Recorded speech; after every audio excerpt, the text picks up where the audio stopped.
ప్రియమైన సహోదరి సహోదరులారా, క్రీస్తు వారి శ్రేష్టమైన నామంలో మీ అందరికీ శుభాభివందనాలు. ఈరోజు మనం మన పరిశుద్ధ గ్రంథం నుండి కొన్ని మాటలు నేర్చుకుందాం.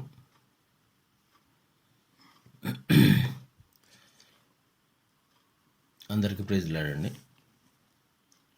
మన దేవునికి అనేక రకాలైన పేర్లు మీకు అందరికీ తెలుసు.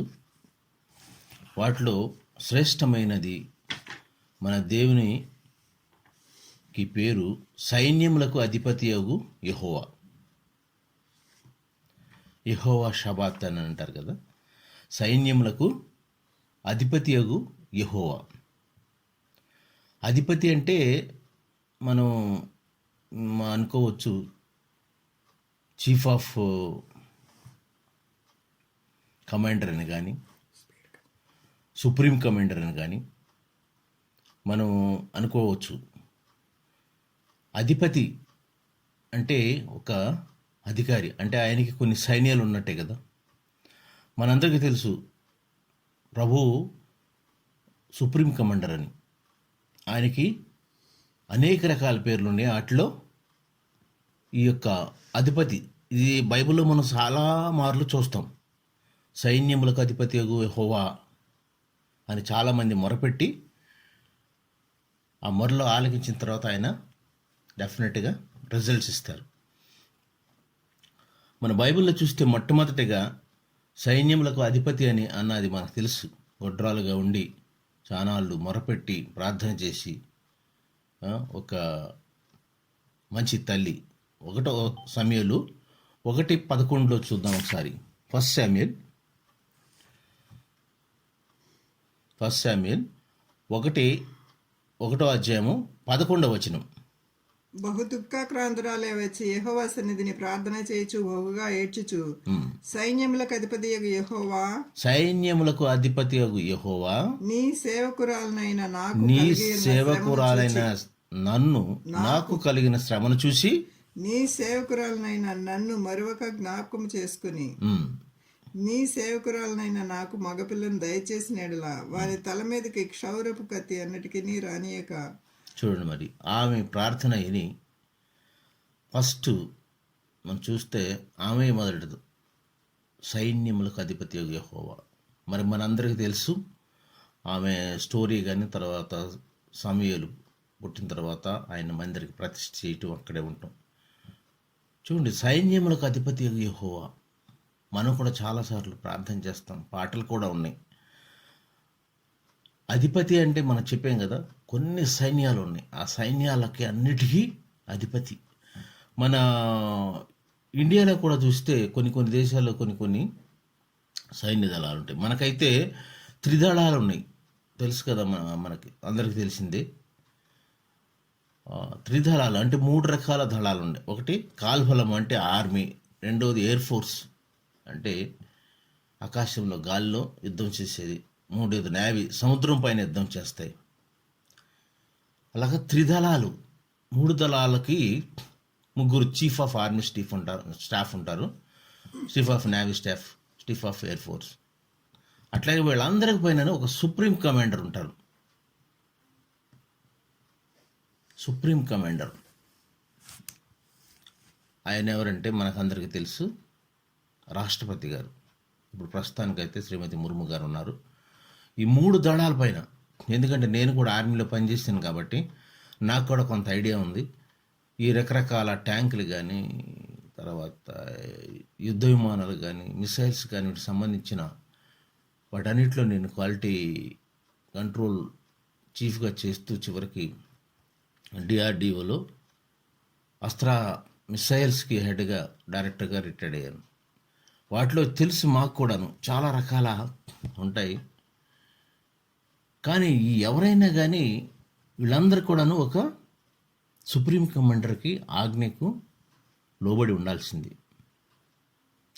మనకు తెలుసు, మనకి సురక్షితంగా నిద్రపోయి తెల్లవారుజామున వాక్యం చదువుతున్నామంటే మన చుట్టుపక్కల మన దేశానికి 24 గంటలు కావలి కాస్తూ మన పొరుగు దేశాల నుంచి మనకు ఎలాంటి భయం లేకుండా కాపాడుతున్నటువంటి అనేక రకాలైన దళాలు ఉన్నాయి. ఈ దేవుని యొక్క సైన్యాలు ఎప్పుడు కూడా తిరుగుబాటు చేయలేదు. మనం చూడండి, మన చుట్టుపక్కల ఇటు పాకిస్తాన్, ఒకటి చైనా, నేపాల్, మన అందరూ తెలుసు అనేక దేశాలు ఉన్నాయి. వాటిలో పాకిస్తాన్లో కూడా కొన్ని సంవత్సరాల క్రితం జనరల్ ముషర్రఫ్ గారు వచ్చారు. ఆర్మీ అంతా తిరుగుబాటు చేసి అక్కడ మరి ప్రధానమంత్రి పరిపాలన లేకుండా వీళ్ళే అధికారంలోకి వచ్చారు. కానీ ఇక్కడ మన సైనికులు చూస్తే, ప్రభు యొక్క సైనికులు, నేను చెప్పాలనుకుంటున్నాను, మన దేవుని యొక్క సైన్యాలు 7 రకాలు ఉన్నాయి. ఏనండి, 7 రకాల్లో ఒకటి ఆకాశ సైన్యము, రెండోది అగ్ని సైన్యము, మూడోది మరి దూతల సేనల గణము, మరియు అదేంటిది ఇశ్రాయేలు సైన్యము, పరలోక సైన్యము, మిడతల సైన్యము, రక్షణ పొందిన విశ్వాసాలైన బిడ్డల సైన్యం. వీటన్నిటి గురించి క్లుప్తంగా మనం కొద్ది నిమిషాలు మరి దేవుని వాక్యానికి వెళ్ళి చూద్దామండి. ఈ సైన్యములన్నీ కూడాను ఎప్పుడు దేవుడు ఆజ్ఞాపిస్తే దేవుని ఆజ్ఞకి అతిక్రమించి కానీ వ్యతిరేకంగా కానీ ఎప్పుడూ నడవలేదు. They are obeying the God's word. మీకు అందరికీ తెలుసు, ఆర్మీలో కానీ ఒక నానుడి ఉన్నది, ఏంటంటే ఆజ్ఞ అతిక్రమం నేరమని. అట్లాగే ఈ ఆజ్ఞ ఇస్తే మనం తెలుసుకోవడానికి ఒకసారి దేవుడు ఆజ్ఞయిస్తే వెళ్ళిపోయి ఒక్క రాత్రిలోనే కొన్ని వేల మందిని నాశనం చేసినటువంటి దేవదూతలు, బలిష్టమైన దేవదూతలు, బలిష్టమైన సైన్యం ఉంది. అలాంటి దేవుడు మన దేవుడు. సైన్యములకు అధిపతి యగు యెహోవా సబాత్. దీని గురించి కొన్ని వివరాలు మనం చూసుకుందాము. మనం చూసినటువంటి వీటిలో ఇంకా మన దేశంలో చూడండి, మనకి తూర్పు దిక్కున ఉన్నారు చైనా వాళ్ళు. అరుణాచల్ ప్రదేశ్ నుంచి ఈటానగర్ వరకు దగ్గర 32 కిలోమీటర్లు చొచ్చుకొని వచ్చేసారు. ప్రతి సంవత్సరం చైనా వాళ్ళతో మనకు గొడవ. పాకిస్తాన్ వాళ్ళు కూడా, వీళ్ళిద్దరు శత్రువులు కాబట్టి శత్రువులు ఇద్దరు కూడా వారిద్దరు మిత్రులు. మన జమ్మూ కాశ్మీర్లో కూడా ఎంత భాగం ఆక్యుపై చేయలేదు. చూడండి, మన దేశ రక్షణ అట్లా కాపాడుతున్నప్పుడు మన అందరినీ, ప్రపంచాన్ని అంతా కూడా కాపాడేటువంటి గొప్ప దేవుడు, సైన్యములకు అధిపతి దేవుడు. ఒక ఫస్ట్ది ఆకాశ సైన్యం గురించి కొన్ని వివరాలు చూసుకుందాం. మనకు చెప్పాం కదా 7 రకాల సైన్యాలు ఉన్నాయి దేవుడికి. ద్వితీయోపదేశకాండము, దీనికి వెళ్ళే ముందు ఇంకొకసారి ఇర్మియా 28:2 చూడండి ఒకసారి. ఇర్మియా 28:2 దాంట్లో కూడా మన ఇశ్రాయేలు దేవులను సైన్యములకు అధిపతియునగు యెహోవా ఇలాగు సెలవిచ్చుచున్నాడు. అవునమ్మా, నేను బబులోను రాజు కాడిని విరిచిన్నాను. 2 సంవత్సరములలోగా బబులోను రాజైన నెబుకద్నెజరు ఈ స్థలములో నుండి బబులోనుకు తీసుకొని పోయిన తరువాత పోయిన యెహోవా మందిరపు ఉపకరణములన్నిటినీ ఇప్పటికీ మరలా తెప్పించెదను. చాలు చూడండి, మనం ఇక్కడ చూస్తే సైన్యములకు అధిపతి యెహోవా చేసినటువంటి అనేకమైనటువంటి గొప్ప కార్యాలు, అనేకమైనటువంటి గొప్ప యుద్ధాలు, విజయాలు. ఆయన యుద్ధం మొదలు పెడితే విజయమే. ఆకాశ సైన్యం గురించి చూద్దాం ఒకసారి. ఆకాశ సైన్యములో ద్వితీయోపదేశకాండం 4:19 ఉంటుంది. సూర్యచంద్ర నక్షత్రాల గురించి చెప్తారు. ఆకాశంలో ఉన్నాయి, మనకు తెలుసు కదా, సూర్యుడు, చంద్రుడు, అనేక కోట్ల కొలది నక్షత్రాలు ఉన్నాయి. వాటితో కూడా మన దేవుడు యుద్ధం చేయిస్తారంట. ఒకసారి చూడండి అమ్మా, ద్వితీయోపదేశకాండం 4:19 సూర్యచంద్ర నక్షత్రములైన ఆకాశ సైన్యమును చూచి మరలు కొల్పబడి, నీ దేవుడైన యెహోవా సర్వాకాశము క్రిందనున్న సమస్త ప్రజల కొరకు పంచిపెట్టిన వాటికి నమస్కరించి వాటిని పూజించకుండునట్లును మీరు బహు జాగ్రత్త పడుడి. చూడండి, సృష్టిని సృష్టించిన దేవుడుని మర్చిపోయి, సృష్టికర్తను మర్చిపోయి మనం ఈనాడు కూడా చాలామంది సూర్య నమస్కారాలు, నక్షత్ర జాతకాలను చూసి కూడా గృహప్రవేశాలు అనేక రకాలైనట్టు చూస్తాం. సూర్య చంద్ర నక్షత్రాలు అన్నిటి కూడా ఆజ్ఞాపించేది ఆయనే, వీటన్నిటి సృష్టించినది ఆయనే. మనకు తెలుసు ఆయన కోట్ల కొలది నక్షత్రాలు ఉంటే ఆ నక్షత్రాల యొక్క ప్రతి పేరు తెలుసు అంట ఆయన. అన్ని కోట్ల ఉన్నటువంటి నక్షత్రాల పేరు తెలిసిన దేవుడు మన పేరు తెలియదు ఆయనకి. నీ పేరు నా పేరు కూడా తెలుసు ఆయన. పేరు పెట్టి కూడా పిలవగలడు ఆయన. ఇంకా న్యాయాధిపతి గ్రంథంలో ఇంకా చూస్తే మనము 5:20 కూడా చూడండి. న్యాయాధిపతి గ్రంథంలో కూడా న్యాయాధిపతులు 5:20 అక్కడ కూడా నక్షత్రాలు సూర్యచంద్రుల గురించి చెప్తారు. నక్షత్రములు ఆకాశం నుండి యుద్ధము చేశాను. యుద్ధము చేశాను. నక్షత్రములు తమ మార్గములలో నుండి సిసేరాతో యుద్ధము చేశాను. చాలా చూడండి, ఇక్కడ సిసేరాతో యుద్ధం చేశాను.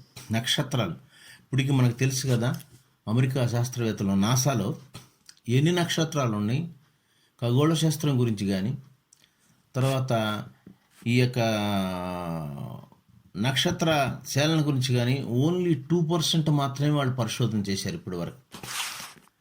2% అంటే ఇంకా 98% వాళ్ళు చేయలేరు కూడా అనుకుంటున్నాను. ఎందుకంటే అంత అమోఘమైనటువంటి సృష్టి, అనేకమైన గ్రహాలు ఉన్నాయి. అందులోనూ మనకు అతి దగ్గరగా ఉన్నది సూర్యుని గ్రహం. సూర్యుడు చంద్రుడి గురించి తెలుసు, కానీ వాటికన్నా ఇంకెంతో దూరంలో ఉండి ఎంతో గొప్ప పెద్ద పెద్ద మరి గ్రహాలు, నక్షత్రాలు ఎన్నో ఉన్నాయి. వీటన్నిటిపైన కూడాను ఆయనకు అధికారం ఉంటుంది. ఎంత గొప్ప దేవుడు తండ్రి మనకు!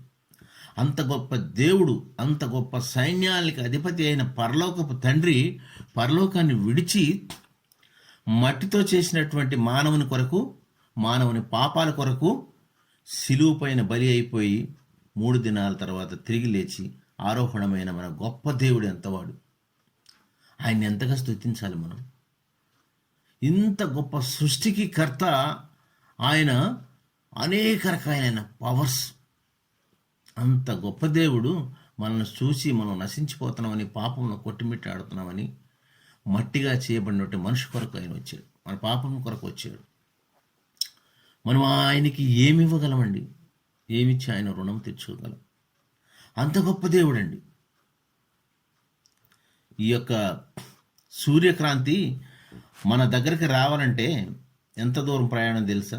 9,30,00,000 మైళ్ళు, కిలోమీటర్లు కాదండి, మైలు. అంత దూరం ఉన్న సూర్యుని యొక్క కిరణాలు ఎంత వేగంగా వస్తాయంటే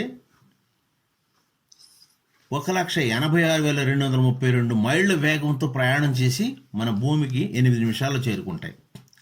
అంత గొప్ప సృష్టిని సృష్టించాడు దేవుడు. వీటన్నిటికి కూడా ఆయన మీదే అధికారం ఉంటుంది.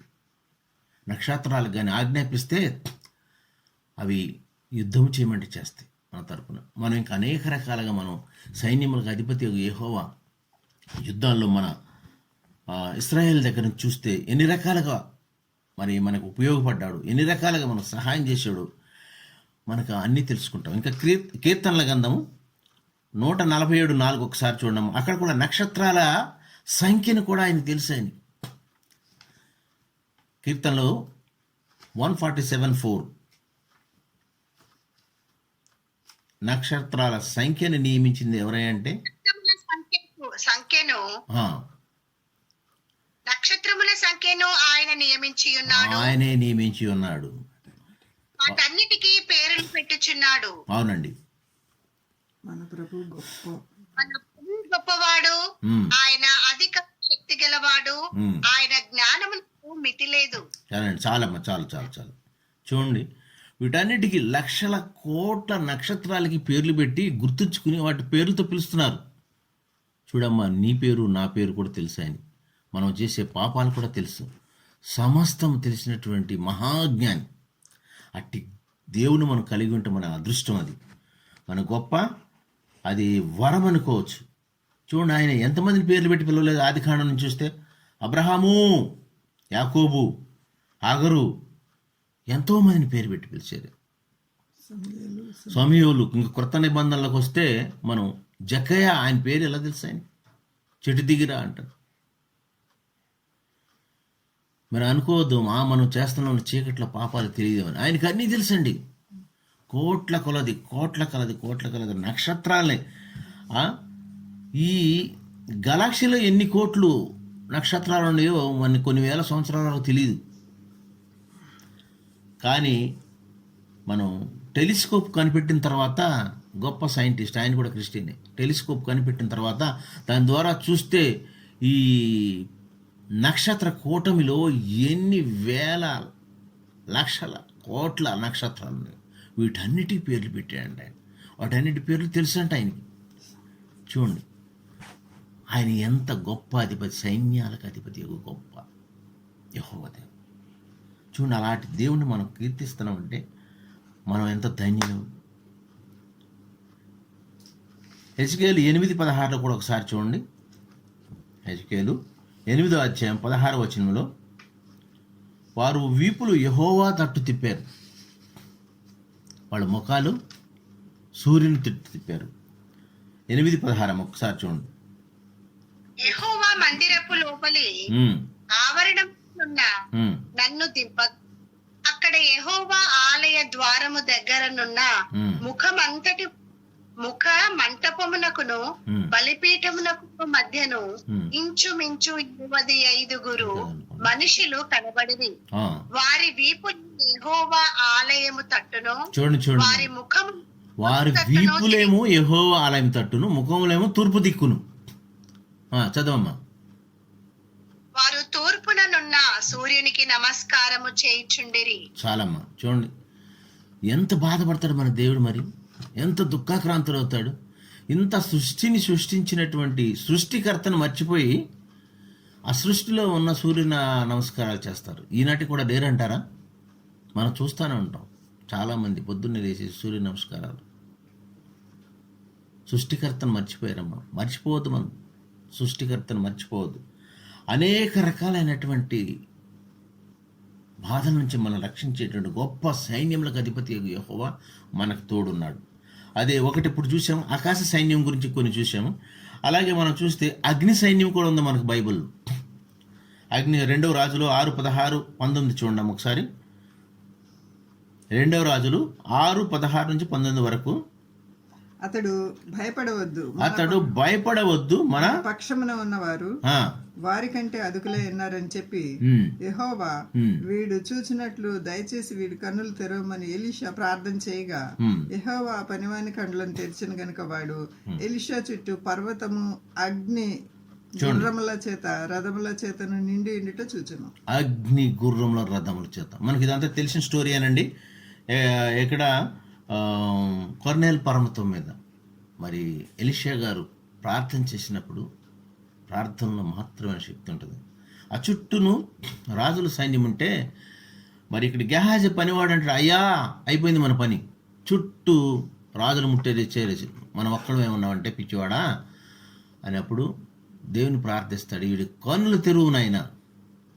వాళ్ళకన్నా బలమైన సైన్యము.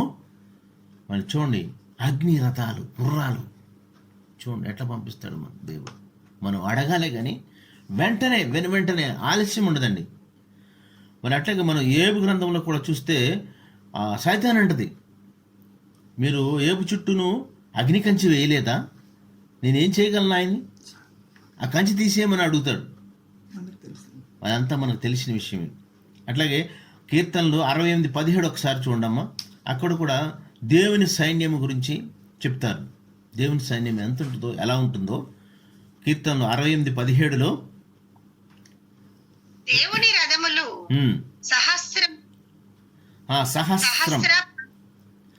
సహస్రములు ప్రభు వాటిని నాడు సీనాయి పరిశుద్ధమంటూ ఆ కొండ పరిశుద్ధమాయను. అవును, చాలమ్మా చాలు. ఇక్కడ చూడండి, సహస్రం అంటే కింద పుట్నోట్లో ఉంటుంది. సహస్రం అంటే 10,000, సహస్రం అంటే 10,000 ఇంటూ 10,000 దగ్గర దగ్గర 10 లక్షలు. మనం ఇట్లా ప్రార్థన చేసి అడగటంలోనే లక్షల లక్షల సైన్యాన్ని మన గురించి ఆయన పంపించగల గొప్ప సైన్యాధిపతి. ఎక్కడ చూడండి, సైన్యములకు అధిపతి యెహోవా. ఆయన అడగండి, ఆయన అడుగుటే కొంచెం చూడండి, ఇమ్మీడియట్గా ఎఫెక్ట్ అనమాట. ఆయన దేవదూతల్ని మన పక్కనే ఉంచుతానంట. ఇదిగో నా బిడ్డలకి ఎలాంటి అపాయం జరగకుండా మీరు కాపాడినని. మీకు తెలుసో తెలీదో, మన ప్రక్కనే దేవదూతలు ఉంటారు. మరి నమ్మండి మీరు, ఒక్కొక్క దేవదూత యొక్క సైజు శక్తి చూస్తే బైబిల్లో పరిశుద్ధ గ్రంథంలో గొప్పగా వివరించారు. అంత గొప్ప శక్తివంతమైనటువంటి దేవదూతలు మన ప్రక్కనే ఉంటాయి. కోట్ల కొలది దేవదూతల్ని మనకి పంపించడానికి ఆయన రెడీగా ఉన్నారు. మనం అడగటమే తథ్యం. ఒకటి చూసాం మనము ఆకాశ సైన్యము, రెండవది కూడా చూసాము అగ్ని సైన్యం, మూడవది పరలోక సైన్యం. లూకా 2:13 చూడమ్మా. పరలోక సైన్యము యేసు ప్రభు వారు జన్మ సమయంలో అప్పుడు కూడా వచ్చి వాళ్ళందరికీ తెలిసిన విషయమే ఏంటండి, గొర్రెల కాపరితో అంటారు క్రీస్తు జననయందు పరలోక సైన్యము సంతోషించింది. వెంటనే పరలోక సైన్య సమూహము దూతలతో కూడా ఉండి సర్వోన్నతమైన స్థలములలో దేవునికి మహిమయు ఆయనకి ఇష్టలైన మనుషులకు భూమి మీద సమాధానం కలుగునుగా కానీ దేవునికి స్తోత్రం చేయించండి. చూడండి, పరలోక సైన్యము దేవునికి నిత్యము నిత్యము పరిశుద్ధుడా పరిశుద్ధుడా పరిశుద్ధుడా అని స్తుతించుతూ ధ్యానం చేస్తూ ఉంటాయి. పరలోక సైన్యము మనం పాటలు కూడా పాడతాం, కీర్తిస్తాం, స్తుతిస్తాం. పరలోక సైన్యం గురించి కూడా మనకి పాటలు కూడా ఉన్నాయి. ఆ పాటల్లో దేవుని అనునిత్యం స్తుతిస్తాం. చూడండి, పరలోకం అందే కాదు, ఈయన జన్మ వచ్చినప్పుడు గొర్రెల కాపరతో కూడా చూసి వాళ్ళు సందేశం ఇచ్చారు. పరలోక సైన్యం ఆజ్ఞాపిస్తే వాళ్ళు దిగి వచ్చారంటే ఇక మనం ఎవరు మిగలం. దేవునికి ఉగ్రతకు మనం ఎప్పుడు దగ్గరికి వెళ్ళకూడదు.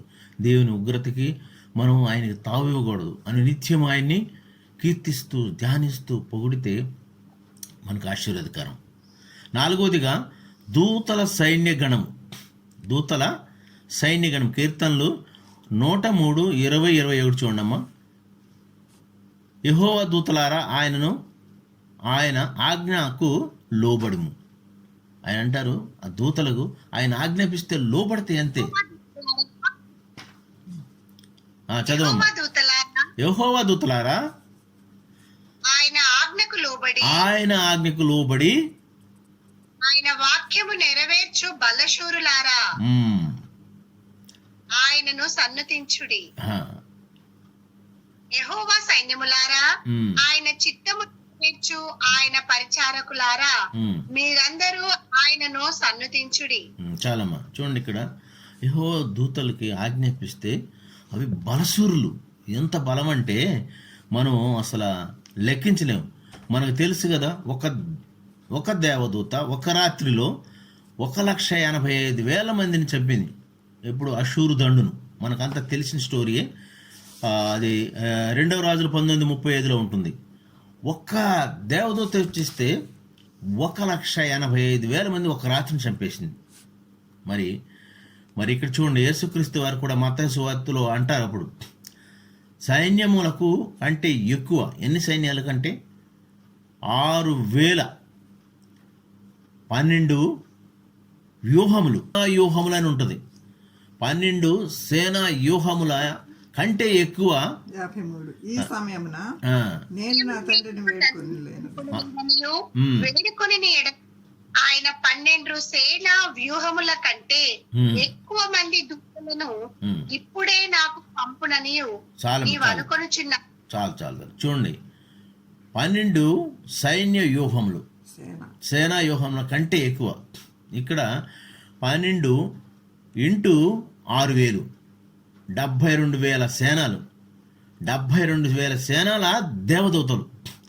72,000 సేనాల దేవదూతలు ఇంటూ ఒక రాత్రి చంపింది ఎంతండి? 1,85,000. చూస్తే ఎంత ఉందంటే 1320 కోట్ల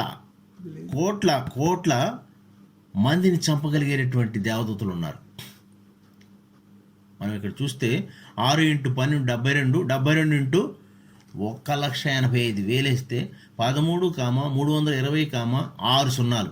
అంతమంది మరి మనుషులను చంపే, మన ప్రపంచంలో ఉన్న జనాభా మొత్తం కూడా చంపేయచ్చు.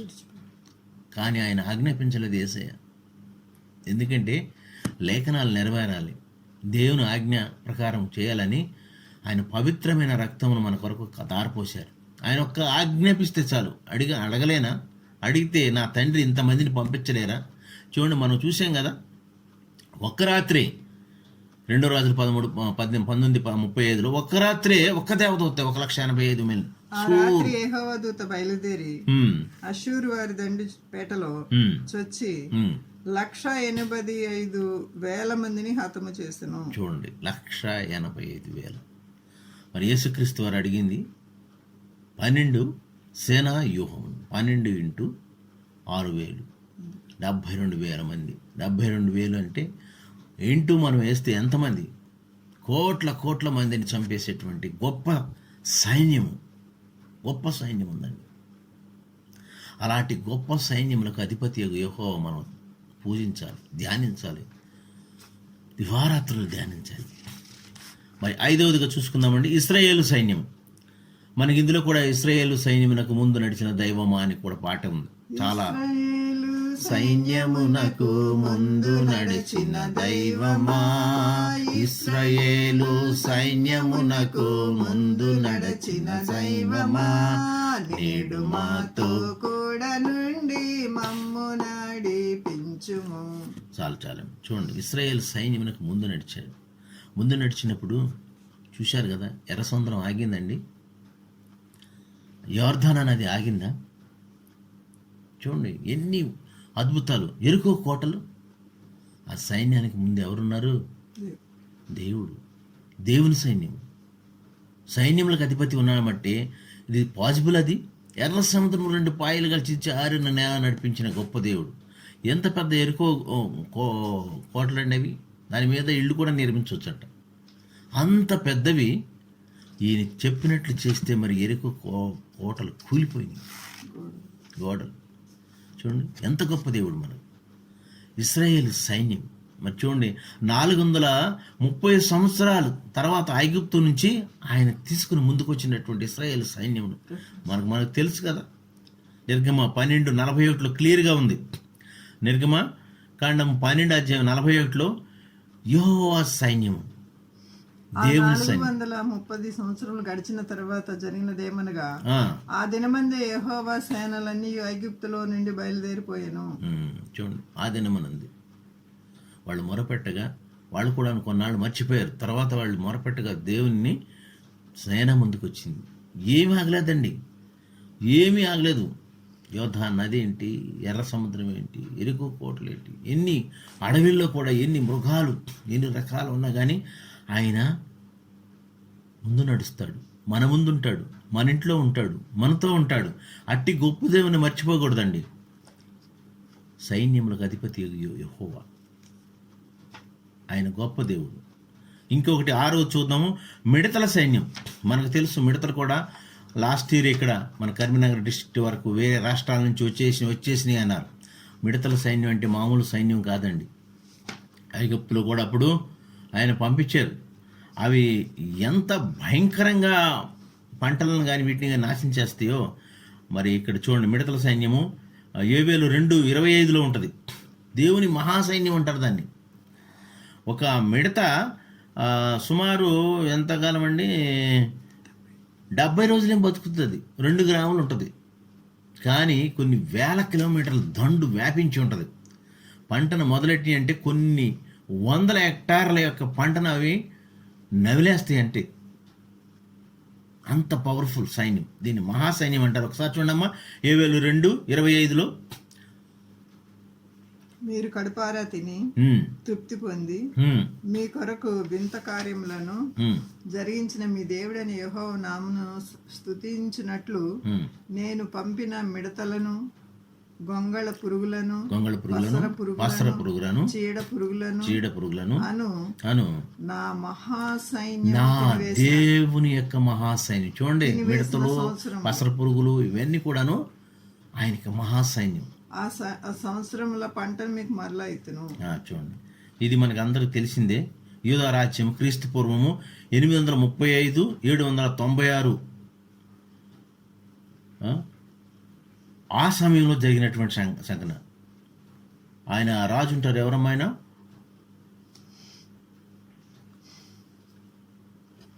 ఆ కాలంలో గొప్ప మిడతల దండు వచ్చి పంటలను పచ్చగా ఉన్న వాటిని మొత్తము నాశించేసి అవి మొదలుపెట్టినాయి అంటే 1200 కిలోమీటర్ల వరకు వ్యాపించి ఉంటాయి మిడతల దండులు. 1-2 కాదండి, దగ్గర 40 నుంచి 80 వేల మిలియన్ల మిడతలు కొన్ని లక్షల హెక్టార్ల పంటని, ఎంతంటే మనకి 70 సంవత్సరాలు సరిపడనట్టు ఉన్నటువంటి పంటని ఒక రోజున అవి నాశనం చేస్తాయి అంట. ఎంతది? 2 గ్రాముల మిడత. ఆఫ్టర్ ఆల్ బతికి కొన్ని వారాలు, 70 రోజులు మాత్రం బతుకుతుంది. అంత పవర్ఫుల్ శక్తి ఇచ్చాడు దేవుడు. అటు నక్షత్రాలు, మహానక్షత్రాల కూటమి నుంచి చిన్న చిన్న మిడతల వరకు దేవుడు వాడుకునేటువంటి సైన్యములకు అధిపతి. నిన్ను నన్ను వాడుకోవడానుకుంటున్నారా? మీరు కూడా సరెండర్ అవ్వండి. ఆయనలో గొప్ప శక్తి మీలోకి వస్తుంది. మనందరం కూడాను దేవుని తట్టు తిరగాలి. మనం ఎప్పుడు కూడా భయపడవద్దండి. మన పక్కనే ఆయన దేవదూతను కూర్చోబెడతారు. చిన్నటికి భయపడిపోతూ ఉంటాం, చిన్నటికి కలవరపడుతూ ఉంటాం. కలవరపడవద్దు. ఆయన ఆగ్రహం వచ్చిందంటే మరి చూడండి, కొన్ని వేల హెక్టార్ల పంటను కూడా ఆయన నాశనం చేయించారు. ఎవరు? మిడతలు, కప్పలు, వంగళ పురుగులు, వీటన్నిటి కూడా ఆజ్ఞాపిస్తాడు. ఆయన సైన్యములకు అధిపతియగు గొప్ప తండ్రి, గొప్ప దేవుడు. మనం చూసే ఉంటాం, మిడతల దండు మన తెలంగాణ రాష్ట్రానికి దగ్గరలోకి వచ్చింది, ఇంకా వచ్చేస్తుంది. భయపడిపోయాం. అప్పుడు న్యూస్లో వచ్చినాయి. అవి చూస్తే ఒక దండు, ఒక ఏంటంటే రేగిస్తాన్లో ఇసుక రేగినట్టుగా అంత దండులాగా వచ్చేస్తాయి అన్నమాట. ఇప్పుడు మనం ఎన్ని చూసామండి? 5 చూసాము, 6 చూసాము. 7వది ఫస్ట్ది ఏమనుకున్నాం మనము? ఆకాశ సైన్యము, అగ్ని సైన్యము, పరలోక సైన్యము, ఇశ్రాయేలు సైన్యము, దూతల సేనాగణము, మిడతల సైన్యము. ఇంకొకటి లాస్ట్ది మనది రక్షణ పొందిన విశ్వాసులు, అంటే మనమేనండి, మన సైన్యం. రక్షణ పొందినటువంటి విశ్వాసుల సైన్యం అంటే దేవుని బిడ్డలు.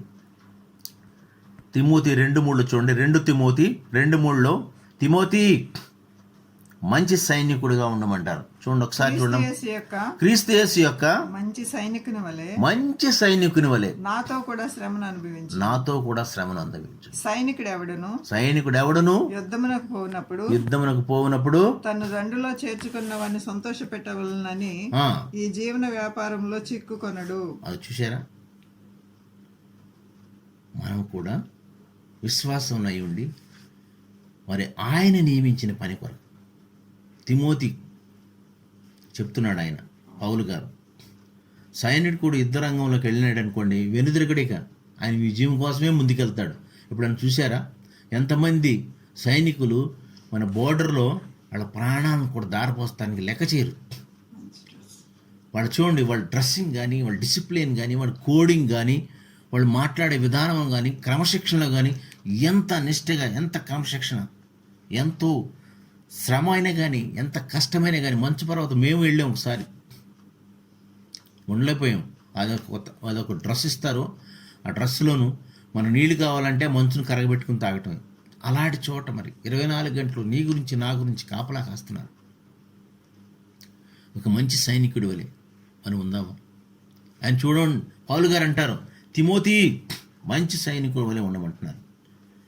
విజయం గురించి వెళ్తాడు సైనికుడు. ఎప్పుడు అపజయం పొందాలని అన్నాడు. ఆ విజయం కోసం పోరాటంలో చనిపోవడానికైనా సిద్ధపడతాడు. మనం సిద్ధపడుతున్నామా? ఎంతమంది క్రీస్తు కొరకు హతసాక్షులు అయిపోలేదు? ఎంతమంది క్రీస్తు కొరకు వాళ్ళ ప్రాణాలను బలిపెట్టలేదు? చూడండి మరి, ఆయన యొక్క ధీరత్వం, ఆయన యొక్క మాటలు, ఆయన యొక్క ధైర్యం దేవుని సైనికుడికి ధీటుగా ఇంకెవరు ఉండరు. అంత గొప్ప మరి సైనికులుగా తయారు చేసి ఆయన శిష్యుల్ని మరి అనేక ప్రాంతాలకు యేసయ్య పంపించాడు. మరి మనం ఎలా ఉన్నాం? మన ప్రవర్తన ఎలా ఉంది? మనం క్రీస్తుని చూపించగలుగుతున్నామా? మనం దేవుని బిడ్డల్లాగా ఉండగలుగుతున్నామా? రక్షణ పొందిన విశ్వాసులారా నా గురించి పోరాడమంటున్నాడు ఆయన. రక్షణ పొందేవా? విశ్వాసం ఉన్నదా? యుద్ధ వీరులాగా ముందుకెళ్తావా? చిన్న చిన్న గొడవలు వస్తేనే భయపడిపోతాం. క్రిస్టియన్ అని చెప్పుకోవడానికి సిగ్గుపడతాం, వెనకం చేస్తాం. కానీ క్రైస్తవ గురించి అర్థసాక్షి లేనటువంటి వాళ్ళు అనేకులు ఉన్నారు. అనేకులు వాళ్ళు ప్రాణాల సైతం. ఈనాడు మనం పరీక్షించుకోవాలి. మనము రక్షణ పొందిన విశ్వాసమైన బిడ్డలముగా దేవుని సైనికులుగా ఉన్నాము. మనం ఇప్పుడు తెలుసుకున్నవి 7 సైన్యాల గురించి గుర్తుంచుకోండి అమ్మ. 7 సైన్యం: ఆకాశ సైన్యం, అగ్ని సైన్యము, దూతాల సేనాగణ సైన్యము, ఇంకా ఇశ్రాయేల్ సైన్యము, పరలోక సైన్యము, మిడతల సైన్యము, రక్షణ పొందిన విశ్వాసమైన మన సైన్యం. మనము దేవుని యొక్క వాక్యమును విదజల్లటానికి ఎంత పోరాడుతున్నాం? ఆయన మహాపరిశుద్ధుడయుండి, మహా సేనాధిపతి అయ్యుండి అక్కడ ఆకాశములు పరలోకములో నిత్యము పొగడబడే ఆయన మట్టితో చేసిన మన గురించి వచ్చినాడే. మన పాపల నిమిత్తం బలి అయిపోయాడే. మనం ఏం చేస్తున్నాం? మనం పరీక్షించుకోవాలి. మనము రక్షణ పొందుండి, విశ్వాసం పొందుండి, మరి దాన్ని క్రియారూపంలో చూపించకపోతే అది వేస్ట్. సైన్యములకు అధిపతి యెహోవా సబాత్. చూడండి ఎంత మంచి వాక్యాలు, ఎంత మంచి దేవుని సైన్యాలు ఉన్నాయి. అలాంటి సైన్యములకు అధిపతి అయినా యెహోవా మన అండ, యుద్ధము యెహోవాదే, యుద్ధము యెహోవాదే. చూడండి, యుద్ధం యెహోవాదే. మీరు భయపడకండి. రక్షణ పొందిన వారు మనము దేవుని బిడ్డలమై దేవుని సైన్యం కలిసి పోరాడతాం. ఈ కొన్ని మాటలు దేవుడు దీవించిన గాక. Thank you.